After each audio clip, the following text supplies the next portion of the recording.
Auto metre கட்டணத்தை உயர்த்தி அறிவிக்க வேண்டும் உள்ளிட்ட கோரிக்கைகளை வலியுறுத்தி ஆட்டோ ஓட்டுநர்கள் இன்று வேலைநிறுத்த போராட்டத்தில் ஈடுபட்டுள்ள நிலையில் சென்னை அண்ணா சாலையில் நூற்றுக்கணக்கான ஆட்டோ ஓட்டுநர்கள் தங்கள் கோரிக்கைகளை வலியுறுத்தி முழக்கம் எழுப்பி வருகின்றனர்.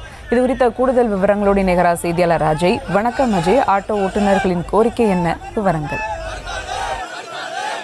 ஆட்டோ மீட்டர் கட்டணத்தை உயர்த்த வேண்டும், ஆட்டோக்களில் QR கோட் ஒட்டப்படுவதை நிறுத்த வேண்டும், பைக் டாக்ஸியை தடை செய்ய வேண்டும் உள்ளிட்ட பல்வேறு கோரிக்கைகளை வலியுறுத்தி அனைத்து ஆட்டோ சங்க கூட்டமைப்பு சார்பில் ஒரு நாள் அடையாள வேலை நிறுத்தம் போராட்டத்தில் ஈடுபட்டு வராங்க.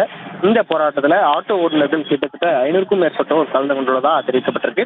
நீதிமன்றத்தில் தொடரப்பட்ட வழக்கில் 2022ஆம் ஆண்டு பிப்ரவரி மாதம் மீட்டர் கட்டணத்தை மாற்றியமைக்க உத்தரவிடப்பட்டது. ஆனால் 3 ஆண்டுகளுக்கு பிறகும் மீட்டர் கட்டணத்தை உயர்த்தப்படவில்லை.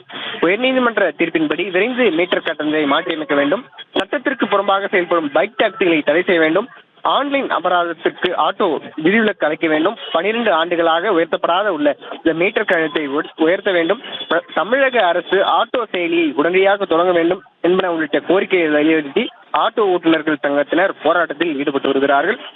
இன்று சென்னையில ஒரு நாள் முழுவதும் ஆட்டோக்கள் ஓடாது என்று ஆட்டோ சங்கம் தெரிவித்திருந்த நிலையில் சென்னையில பல இடங்கள்ல ஆட்டோக்கள் என்பது ஓடப்படவில்லை. இந்த நிலையில் சென்னை அண்ணா சாலையில் அருகே ஆட்டோ ஓட்டுகின்ற தொழிலாளர்கள் தமிழக அரசை கண்டித்து கோஷங்கள் எழுப்பி போராட்டத்தில் ஈடுபட்டு வராங்க. போராட்டம் நடைபெறுவதோடு இந்த பகுதியில் 100க்கும் மேற்பட்ட காவல்துறையினரும் தொடர்ந்து பாதுகாப்பு பணியில ஈடுபட்டு வராங்க. விவரங்களுக்கு நன்றி அஜய்.